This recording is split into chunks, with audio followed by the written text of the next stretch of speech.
Isang mapagpalang tanghali sa mga kapatid ko sa naman at magandang gabi naman sa mga kapatid ko sa Espiritu.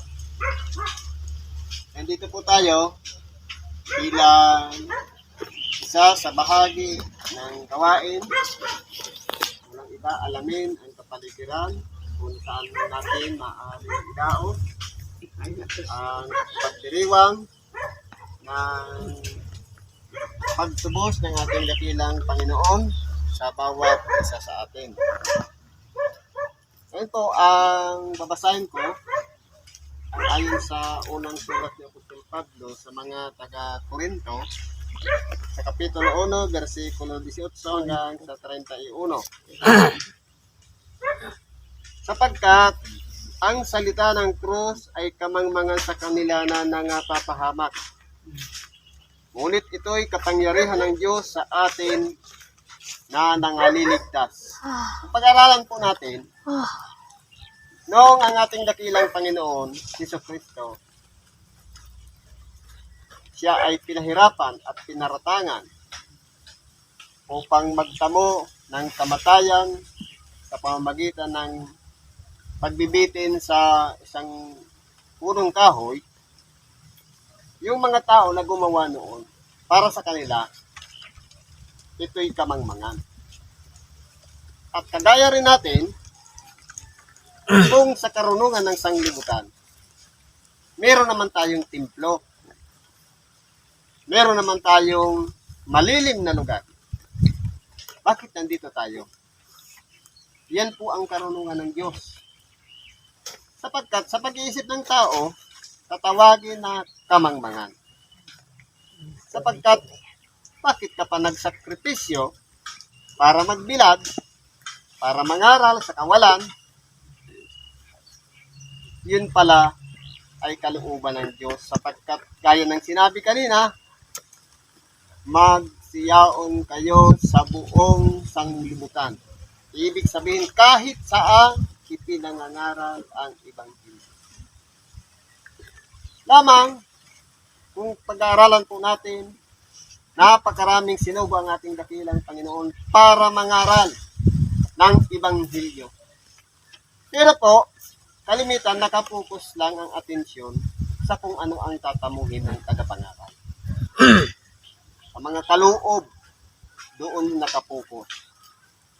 Pero ang pangangaral ng Ebanghelyo sa lahat o kaya sa buong sanglibutan kahit saan man, pwede tayong makibahagi ng Ebanghelyo. Sapagkat meron din naman mga nilalang dyan na malamang hindi natin nakikita. Pero kung karunungan ng sanglibutan, pagtatawanan tayo, bakit ka nangangaral dyan? Mainit dyan. Karunungan po yan ng Diyos. Sapagkat sa pamamagitan ng krus, pinagtawanan nila ang ating dakilang Panginoon. Na sinabi pa nga sa panunuya, hindi ba ikaw ang Kristo? Palayain mo ang iyong sarili. Kung kalooban lang siguro ng ating dakilang Panginoon, marahil gagawin niya. Dahil nga, nasasakop siya ng kalooban ng Diyos, gagawin niya kung ano ang nais ng nagsugo sa Kanya. Tayo po, sinugo din para dumako dito, para mangaral, magsakripisyo, magdanas ng tiis. Matatawag po tayong sinugo kung handa tayong sumunod at magpasakop. Pero kung nagrereklamo, malamang hindi po tayo kasama sa mga sinugo. Sapagkat umiiral sa atin ang karunungan ng sanglibutan. Na iyan ay kamangmangan sa Diyos. Yan po ang katotohanan niyan. Sapagkat nasusulat, iwawalat ko ang karunungan ng marurunong at isasawala ko ang kabaitan ng mababait. Totoo po, napakaraming mga tao nakapaligid sa ating dakilang Panginoon na nagsipag-aral ng mga karunungan. Pero isiniwalat po ng Diyos ang kanilang mga karunungan. Sapagkat napakadakila ang Diyos sa kanyang mga nasa, sa kanyang mga naisin. Naalalahanin na lang natin, bugtong na anak ng Diyos, pinakamamahal niya. Kung papaano ginawa ni Abraham na ang isa niyang pinakamamahal na anak, handa niyang ialay sa Diyos. Ginawa rin ng Diyos ang kanyang bugtong na anak na pinakamamahal, handa niya ring ihain, ialay para sa mga tao. Kaya ganyan po kadakila ang Diyos. Pero po sa atin, nakandipindi po tayo sa karunungan ng sanglibutan. Kaya po, ang ginagawa natin, yung hinahanap natin, yung pangangaral, na komportable tayo. Hindi tayo naiinitan, hindi tayo nabibilad, hindi tayo dumaranas ng sakripisyo. Yun po yung cross. Walang iba ang mga pagtitiis, sakripisyo, na dapat nating magkaroon man lang sana tayo ng bahagi sa dinanas ng ating dakilang Panginoon. Yan po ang karunungan ng sanglibutan. Walang iba ang isipin lang ang sarili na hindi mapagod, hindi magsakripisyo, hindi dumanas ng anumang gutom o kaya pagkauhaw. Pero nandito tayo sapagkat tayo'y sinugo ng Diyos, nasa ilalim tayo ng kanyang kapangyarihan, kaya karapatan po ng Diyos na kung ano ang kanyang kalooban, sumunod po tayo. Kaya ipinangangaral natin ang Ebanghelyo dito sa ilang. Ano bang sabi dito? Saan naroon ang marunong? Saan naroon ang eskriba? Saan naroon ang mapagmatuwid sa sanglibutan ito? Hindi ba ginawa ng Diyos na kamangmangan ang karunungan ng sanglibutan? Totoo po. Sapagkat napakarami ang mga nagmamalaki, nagmamataas sa kanilang sarili, sapagkat ang pamantayan po ng Diyos ay hindi sa eskwelahan, hindi sa natutunan ng sanglibutan ito, kundi kung ano ang kaloob na nasa atin na bago tayo isilang. Yung unawa na mayroon tayo. At sa tulong ng Espiritu Santo, mas lalo pang pinalalago ang ating kaalaman, karunungan, sapagkat kung baga, titingnan natin sa kalagayan nating mga tao, limitado lamang ang magagawa ng utak natin. Diyos po ang nagpapakilos diyan sa pamamagitan na hangin na ating hinihitit, na siyang nagbibigay upang pumasok sa ating baga, pagalawin yung puso upang magkaroon ng pintig, upang ang dugo ay paikutin sa buo nating katawan. Yan po ay mula lahat sa Diyos. Kaya kung atin pong titingnan lamang ang ating sariling kakayahan, yan po ay karunungan lamang ng sanglibutan ang matutunan natin. Depende sa itinuro ng ating mga magulang, itinuro sa paaralan, yan po ay mauuwi sa wala. Kaya po, anumang karangyaan, meron man tayong mga diploma, meron man tayong mga titulo sa ating pagkatao, lahat ng yan ay mga uuwi sa wala. Pero ang karunungan unang-una mula sa Diyos, ang walang iba, ang tularan natin, ang ginawang karunungan na ipinamalas ng ating dakilang Panginoon. Na siya bagamat nasa mataas na kalagayan, hinumad niya yon. Ang pagpapakumbabang puso, ang minarapat na dapat sana nating gawin. Yun po ang karunungan ng Diyos. Sapagkat ang pagpapakumbabang puso, doon nananahan ng Espiritu ng Diyos at ang Espiritu Santo sa ating pagkatao. Pero kung nananahan po sa atin na gusto nating sumikat, gusto na tayong kilalanin, pakilala ka na sa sanglibutan.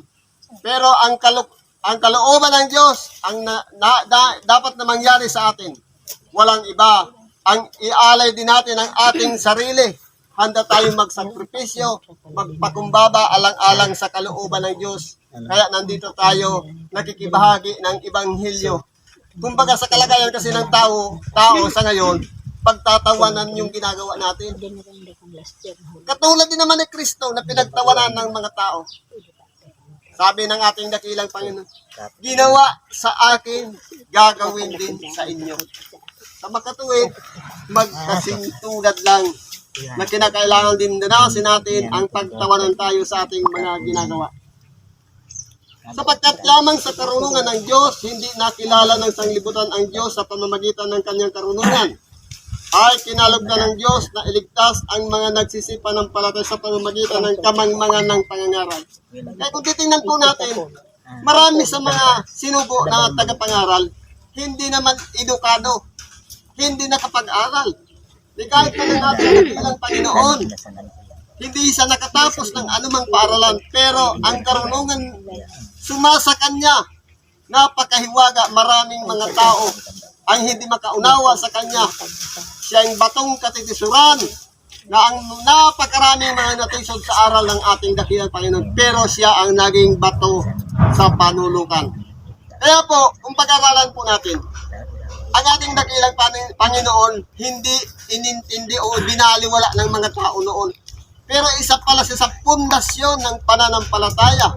Sabi nga, bato sa panulukan o kaya cornerstone, na sa pamamagitan niya, tayo'y magtatamo ng kaligtasan.